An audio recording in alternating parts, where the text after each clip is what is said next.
Welcome. Respiration control आज पढ़ने जा रहे हैं अपन, और आप देखिएगा इसके अंदर दो पॉइंट्स हैं, इंस्पायरेशन, सेकंड है एक्सपायरेशन। आपको पता है कि रेस्पिरेशन का मतलब O2 इनटेक और CO2 आउटटेक, इसको अपन इंस्पायरेशन और एक्सपायरेशन के रूप में जानते हैं। इसके अंदर ओनली 2 सेकेंड्स में पूरा होता है इंस्पायरेशन। कितने सेकंड में पूरा होता है? 2 सेकेंड्स में। और 3 सेकंड में पूरा हो जाता है एक्सपायरेशन। ये क्वेश्चन आ सकता है, यानी टोटल मतलब एक्सपायरेशन और इंस्पायरेशन 1 इंस्पायरेशन 1 एक्सपायरेशन के अंदर नियर अबाउट लगभग 5 सेकंड में कंप्लीट हो जाता है काम। एक्सपायरेशन में ज्यादा टाइम लगता है, इंस्पायरेशन में उससे कम 2 सेकंड लगते हैं।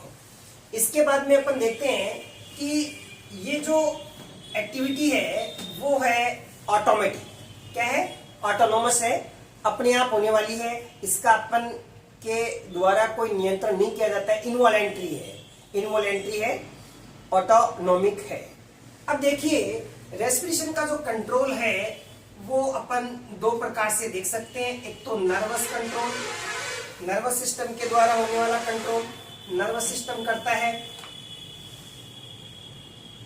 नर्वस सिस्टम के द्वारा, और दूसरा होता है केमिकल कंट्रोल। क्या होता है साहब? पहला है नर्वस सिस्टम के द्वारा और दूसरा है केमिकल्स के द्वारा, यानी तंत्रिका तंत्र के द्वारा और रसायन के द्वारा। तो नर्वस कंट्रोल और केमिकल कंट्रोल के लिए हमारे ब्रेन की स्ट्रक्चर अपन को जाननी पड़ेगी कि इसका जो रेगुलेशन है, रेस्पिरेशन का जो नियमन है, कंट्रोल है, वो हमारा ब्रेन करता है। ब्रेन में स्ट्रक्चर्स में मिड पार्ट है, और मिड पार्ट के बाद में एक स्ट्रक्चर आती है पॉन्स। क्या आती है? पॉन्स। दूसरी आती है मेडुला एम्ब्लोंगेटा। ये दोनों स्ट्रक्चर हैं वो रेस्पिरेशन का नियमन करती है। डायरेक्ट क्वेश्चन आ जाए, रेस्पिरेशन का निम्न में से संबंध नहीं है या है, जो भी है, पॉन्स का और मेडुला एम्ब्लोंगेटा है, वो नर्वस सिस्टम के पार्ट हैं और रेस्पिरेशन को कंट्रोल करते हैं। पॉन्स में 2 पार्ट है, एक तो न्यूमोटैक्सिक एरिया या जोन और एक एनुस्टिक एरियाज। 2 पार्ट है, ठीक है साहब। और दूसरा है मेडुला एम्ब्लोंगेटा। मेडुला एम्ब्लोंगेटा में भी 2 पार्ट है, एक तो इंस्पायरेटरी सेंटर और एक्सपायरेटरी सेंटर। इसके बाद में आ जाती है स्पाइनल कॉर्ड। तो आज अपन सबसे पहले ले रहे हैं नर्वस सिस्टम के द्वारा होने वाला जो नियमन है, वो देखते हैं किस प्रकार से ये नियमन होता है। इसको अपन एक चार्ट या डायग्राम के द्वारा समझते हैं। सबसे पहले देखिएगा, ये इंस्पायरेटरी सेंटर है। इंस्पायरेटरी सेंटर आपको पता है कहां है? ब्रेन के मेडुला एम्ब्लोंगेटा में है। ये इंस्पायरेटरी सेंटर है, वो मैसेज देगा। क्या देगा साहब? मैसेज देगा, और ये मैसेज आएगा एक्सटर्नल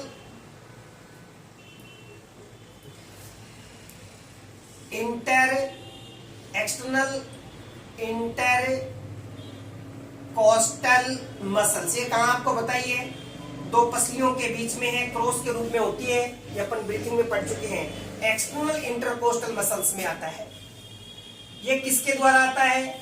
ये इंटरकोस्टल नर्व के द्वारा आता है। इंटरकोस्टल नर्व के द्वारा। दूसरा, इसी के द्वारा एक मैसेज आता है, फ्रेनिक नर्व कहते हैं उसको, फ्रेनिक नर्व। अब फ्रेनिक नर्व कहां जाएगी? ये जो फ्रेनिक नर्व है, फ्रेनिक नर्व ये मैसेज लेके आती है रेडियल मसल्स में। रेडियल मसल्स कहां है? रेडियल मसल्स है डायफ्राम में। आपको पता है ये अपना थॉरेक्स बॉक्स है, और यहां पर इस प्रकार से डायफ्राम है। ये पसलियां हैं साहब। क्या है ये? पसलियां। और इनके अंदर क्रॉस, ये स्टर्नम है, और ये जो क्रॉस की स्ट्रक्चर है, क्रॉस, इसको कहते हैं इंटरकोस्टल मसल्स। तो ये जो डायफ्राम है, डायफ्राम का जो ये मसल्स का जो पट्टे है उनको रेडियल मसल्स कहते हैं, और इसके अंदर मैसेज कौन लेकर आ रही है? फ्रेनिक नर्व लेकर आ रही है। कहां से लेकर आ रही है साहब? इंस्पायरेटरी सेंटर से लेकर आ रही है। इन दोनों मसल्स के अंदर कॉन्ट्रेक्शन होगा। क्या होगा साहब? कॉन्ट्रेक्शन। कॉन्ट्रेक्शन होगा, संकुंचन होगा। संकुंचन हो गया। अब संकुंचन होने से थोरेक्स कैविटी का वॉल्यूम बढ़ जाएगा, लंग्स वॉल्यूम इंक्रीज हो गया। इंक्रीज, लंग्स वॉल्यूम इंक्रीज हो जाएगा तो क्या हो जाएगा? एयर। एयर, ये एयर है कहां से? एटमॉस्फेयर से। एटमॉस्फेयर से, वायुमंडल से कहां जाएगी? लंग्स में आ गई।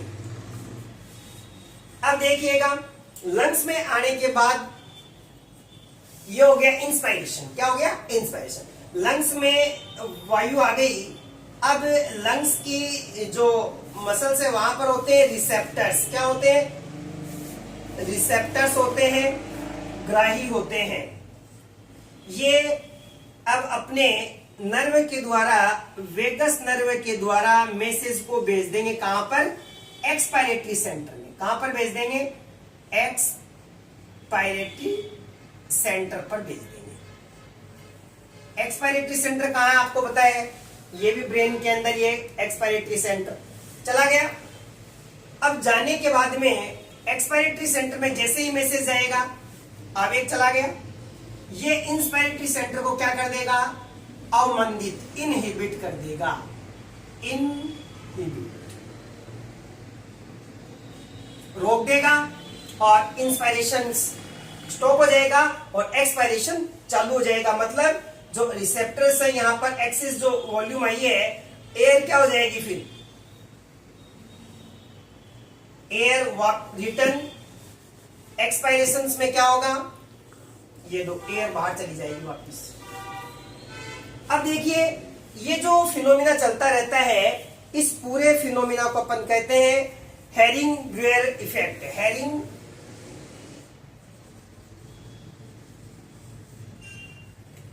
साइंटिस्ट के नाम से ये उसने उसकी खोज की थी, हेरिंग इफेक्ट कहते हैं इसको। अब देखिए, ये तो हो गया अपना मेडुला एम्ब्लोंगेटा का पार्ट है। कहने का मतलब यहां पर ये है कि इंस्पायरेशन है वो इंपल्स भेजता है, एक्सपायरेशन है वो किसी भी प्रकार की मसल्स को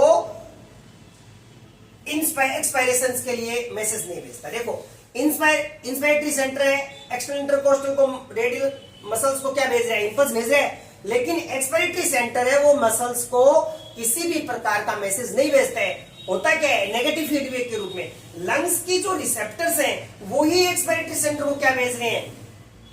मैसेज भेज रहे हैं कि आप इंस्पायरेटरी सेंटर को क्या करो? स्टॉप कर दो भाई। क्या होना है? लंग्स में एयर ज्यादा हो चुकी है, उस लंग्स से एयर को अपन को बाहर निकालना है, इसलिए इंस्पायरेशन स्टॉप हो जाएगा और एक्सपायरेशन चालू हो जाएगा। अब देखना पॉन्स करता क्या है। ये जो पॉन्स है, इस पॉन्स में भी दो है, न्यूमोटैक्सिक एरिया और एनिस्टिक एरिया, वातानुचलन कहते हैं इसको।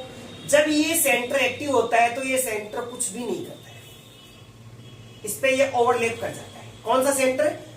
न्यूस्टिक सेंटर जब चालू रहता है तो एनिस्टिक सेंटर क्या रहता है? स्टॉप रहता है।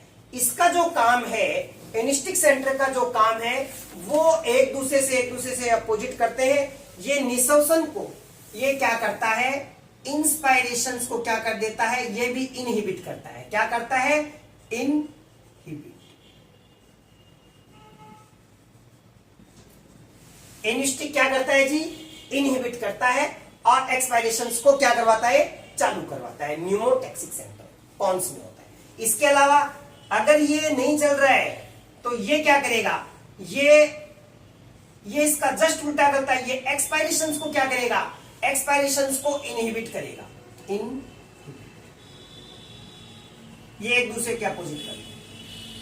कई जो राइटर्स हैं, बुक वाले हैं, वो ये लिखते हैं कि जो पॉन्स है वो केवल फोर्स, बलपूर्वक, जब हमें रेस्पिरेशन को बहुत फास्ट करना है इंस्पायरेशन को फास्ट करना है, एक्सपायरेशन को फास्ट करना है, उस समय ये पोन्स काम आता है। ये भी आप इसको शॉर्टकट याद कर सकते हैं। पोन्स का काम क्या है, यानी कहने का मतलब है मेडुला एब्लोंगेटा जो हमारा नॉर्मल विश्राम अवस्था में नॉर्मली जो रेस्पिरेशन होता है, इंस्पायरेशन एक्सपायरेशन, उसका कंट्रोल करता है।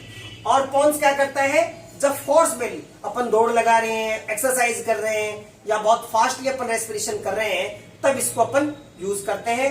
आज के लिए इतना ही। Thank you very much.